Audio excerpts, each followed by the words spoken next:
Amerikaya getmək istəyənlər üçün inanılmaz bir fürsət ortaya çıxıb. Donald Trump'ın 5 milyon dollarlıq qızıl kart proqramına artıq 1000 nəfər qoşulub. Bu kart sahibinə ABŞ-da daimi yaşamaq, işləmək və hətta vətəndaşlıq əldə etmək üçün xüsusi imtiyazlar verilir. Azərbaycanda çox insan Amerikaya köçmək istəyir, amma viza almaq çox çətindir. Həm maddi imkanlar, həm də mürəkkəb immiqrasiya qaydaları insanları çətin vəziyyətə salır. Ancaq görünür ki, pullu insanlar üçün bu problemlər yoxdur.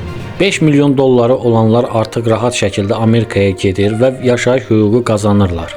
Bəzi ekspertlər bu proqramın ABŞ iqtisadiyyatı üçün faydalı olduğunu düşünür. Digərləri isə bunu ədalətsiz hesab edir və bildirirlər ki, bu yalnız varlılar üçün nəzərdə tutulub. Bəs siz bu barədə nə düşünürsünüz?